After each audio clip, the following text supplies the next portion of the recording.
Bonsoir. Après mûre réflexion, j'ai décidé de publier cette vidéo pour soutenir le mouvement, à ma façon. Je vais me présenter dans un premier temps. Je suis Arnaud Boukinda. Pour ceux qui me connaissent, salut les gars. Pour ceux qui ne me connaissent pas, enchanté. Je vis en Guyane française. Pour ceux qui ne voient pas où c'est à 8000 km de Paris. Et il y a 5 heures de décalage horaire. Donc en résumé, quand il est 15 heures là-bas, il est 10 heures ici. On a 3 heures du Brésil. Bref, c'est sur le continent sud-américain. Déjà cette vidéo dans un premier temps, c'est pour montrer ma satisfaction non cachée, non dissimulée, aux lions indomptables du Cameroun pour leur victoire. Même si ça s'est soldé par un score vierge, c'est une victoire pour les lions indomptables du Cameroun et un échec pour Ali Bongo de merde. C'est chaton. Voilà. Ceux qui sont pas contents, bah c'est pareil. Ceux qui sont contents, vous êtes des vrais patriotes, les mecs. Alors, moi, ce que je voudrais vous dire déjà, c'est qu'avant, quand j'étais étudiant à Nancy, avant, les associations gabonaises, moi, ça me tentait vraiment pas. J'y allais pas parce que je trouvais qu'il y avait des gars qui voulaient raconter leur vie et puis montrer qu'ils existaient, en clair, quoi. Et là, je vous assure, les gars, je suis fier de vous. Vous pouvez être fiers de vous et je suis fier de nous, en somme. J'ai des fois du mal à dormir, comme la plupart d'entre vous. Je suis inquiet, je suis triste, je pleure des fois, pour tout vous dire. Je regarde la situation du pays, mais qui peut être insensible? Qui peut être insensible? Quel Gabonais normalement constitué, psychologiquement, peut être insensible à cette situation? Quelle personne? Vous savez, je suis rentré il y a quelque temps au Gabon. Ça faisait 10 ans que je n'étais pas rentré dans mon pays. 10 ans. C'est beaucoup pour certains, peu pour d'autres. Et je suis rentré après 10 ans. Et je vous assure, on m'avait déjà dit, oui, il y a des infrastructures de construites, machin truc, mon cul, quoi. Je suis arrivé dès l'aéroport Léon-Mba. Je me suis dit, putain, c'est quoi ce machin? Mentalement, on n'est pas au point, les mecs. Vraiment, on n'est pas au point. Et vraiment pas. Pour récupérer ma valise qui avait été oubliée par la compagnie aérienne et tout, au service concerné à l'aéroport, il a fallu que je donne 20 000 francs CFA parce que je me souvenais encore comment ça fonctionnait à l'époque et tout. J'ai dit, ouais, le coca, machin truc. Ah oui, c'est vrai. Elle m'a refilé la valise. Bon, voilà, bref. Et en allant au Gabon, le transport, ça m'a marqué. Avant, quand j'étais étudiant, putain, on allait au lycée, on payait 100 francs à l'époque, et on allait au lycée. Et là, il faut miser maintenant. Il faut miser. Tu dis taxi, 500, 2000, 3000, 4000. Il n'est pas obligé de te répondre, il ne te calcule même pas. Le pouvoir d'achat, il a augmenté, mais c'est pas possible, quoi. Mais comment les gens font pour vivre. J'ai eu ma soeur au téléphone. J'espère qu'elle verra cette vidéo. Elle verra son frère, quoi. Et tout le monde dans son entourage, tout le monde dans la famille se dit, mais on n'en peut plus de cette situation. Et elle me dit, on va encore faire comment? On va encore faire comment? Cette phrase, ça me rend fou. Je n'en peux plus. On va encore faire comment? Ben, on va se bouger le cul, figure-toi. Si Ali Bongo, il prospère comme ça, c'est parce qu'on se bouge pas le cul. Il y a 4 activistes qui se sont fait arrêter avant-hier. Pourquoi? Il n'y avait pas assez de monde. 10 personnes, on se fait tous arrêter. Moi, j'aurais été au Gabon, je serais avec eux, je serais en prison aujourd'hui, sans famille. Avec des pilleurs de tombes, des voleurs de boîtes de sardines et tout ce que vous voulez. Je serai sans famille. S'il y a 10 personnes, on se fait arrêter. Il y a 1000, 2000, 4000 personnes, jamais ils feront quoi que ce soit. Et c'est ça le problème. Tout le monde est d'accord. On n'en peut plus de cette situation. On n'est pas payé. La scolarité, c'est de la merde. La santé, c'est de la merde. On laisse tomber. On va encore faire comment? On va se bouger le cul, figure-toi. On va se bouger le cul. Il faut que la peur change de camp. Elle doit changer de camp, la peur. Moi, des fois, je regarde certaines situations. Vous savez quoi? Au reste d'en choquer quelques-uns, et je m'en fous d'ailleurs, hein, pour tout vous dire. Je comprends des fois certains terroristes. Je comprends, des fois. Franchement, je comprends des fois. Mais bon. Je comprends des fois.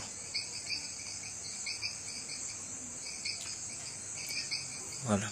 Donc, je suis joignable s'il y a moyen d'en parler. Et je suis sérieux. Et voilà.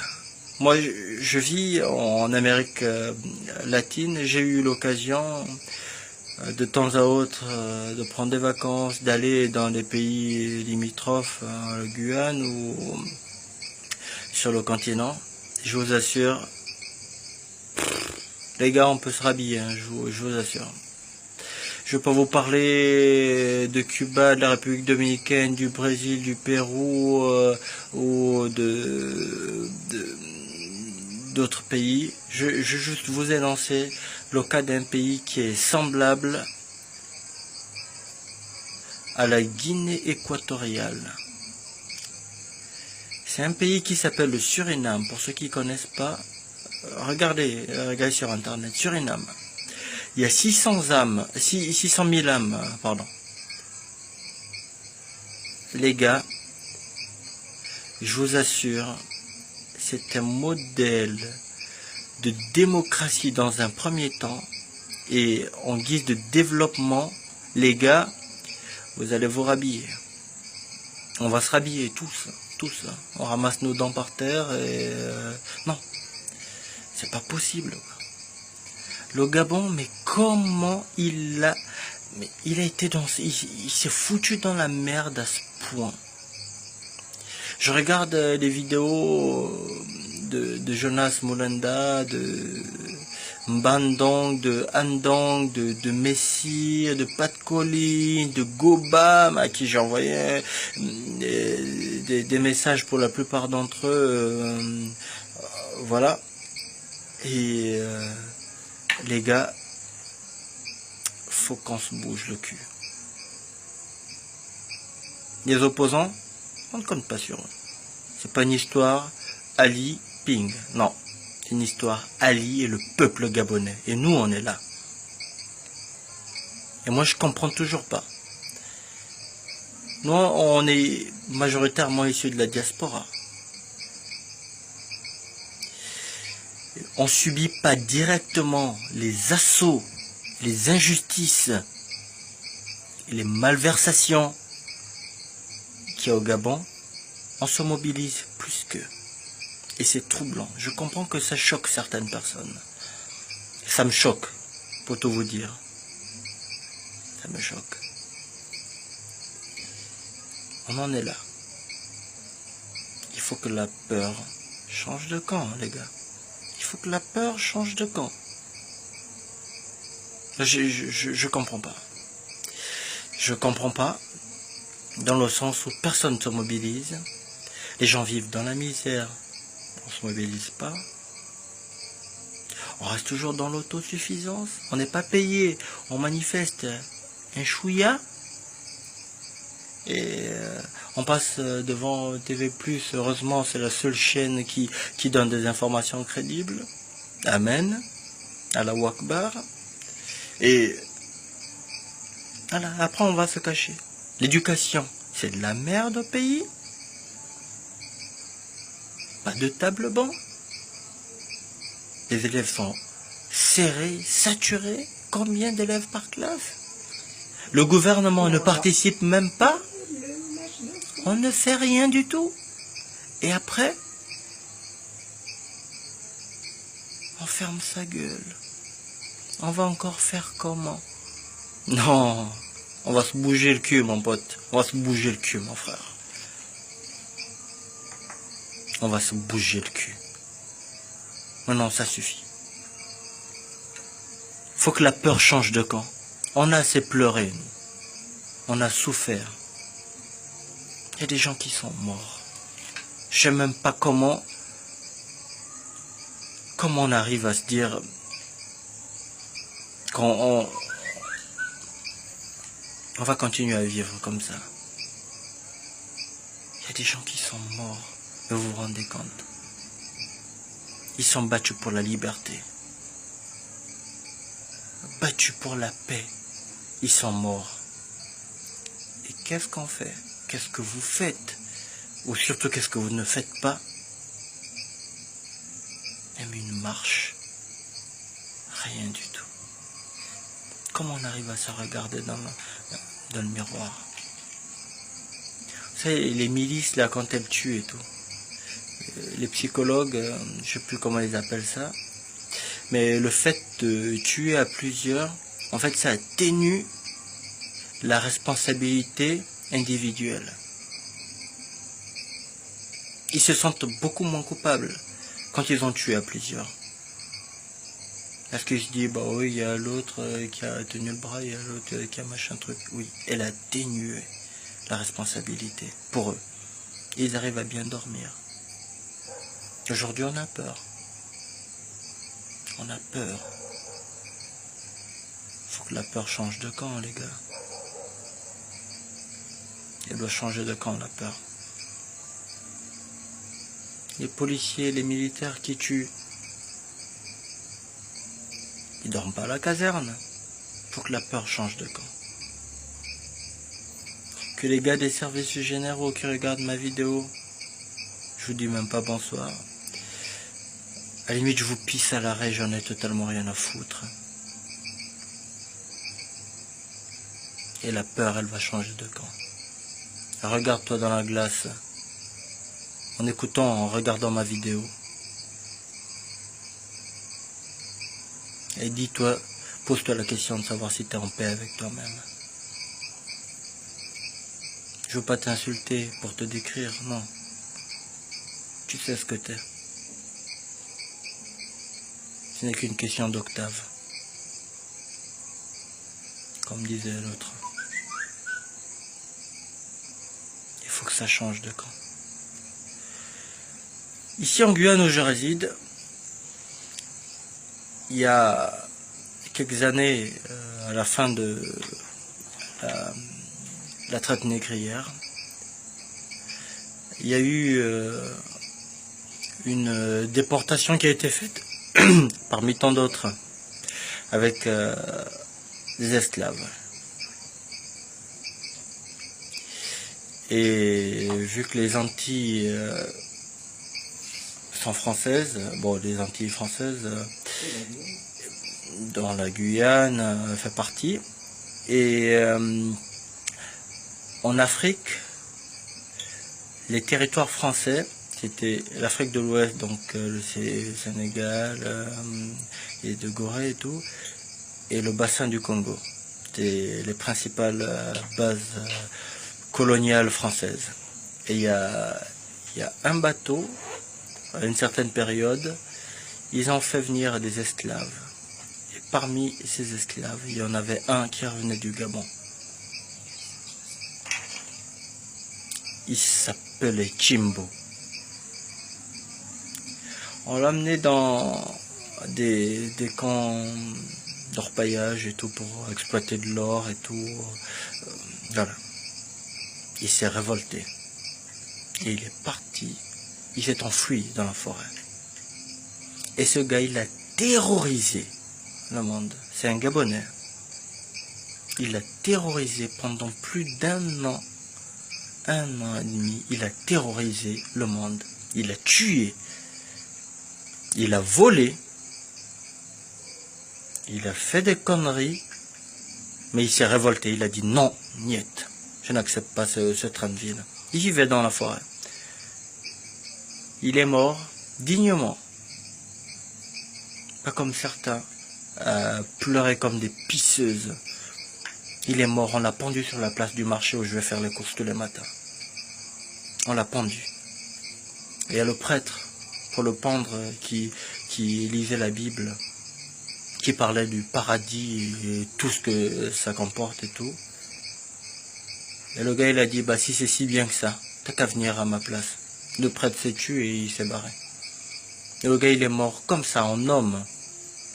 C'est ça, un homme. C'est ça, les vrais Gabonais des époques, mais la fierté des hommes des savanes, c'est pas des chialeuses qui se cachent derrière l'autre. On attend toujours, oui, bah l'autre il va faire ça. Ah, ils font une marche, machin truc. Ah, je suis d'accord, hein, mais ils vont faire. Non. On se bouge le cul, on prend notre destin en main, les mecs. On prend notre destin en main. La peur doit changer de camp. Que ceux qui comprennent, comprennent. Il faut qu'on aille jusqu'au bout, les mecs. Quand une situation ne marche pas comme on voudrait que ça marche, plan B. Si on attend, on attendra toujours. On attendra toujours. Et faut que ça change. Faut que ça change. Cette Coupe d'Afrique, ça doit se terminer différemment. Déjà, on a une victoire. On a une victoire dans le sens où ah putain que ça fait du bien. Ouais, mais il n'y a plus les Panthères de Gabon. Ouais. Ah, ça me fait mes plaisirs, vous n'imaginez pas à quel point. Voilà ce que j'avais à vous dire.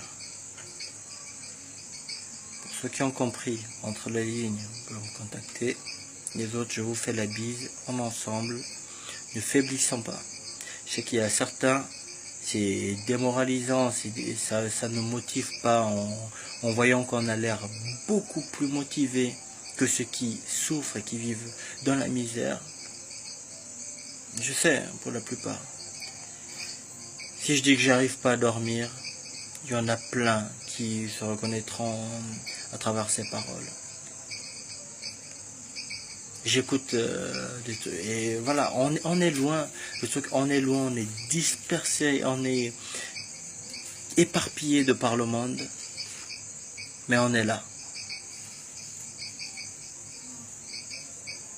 On s'écoute, on se soude.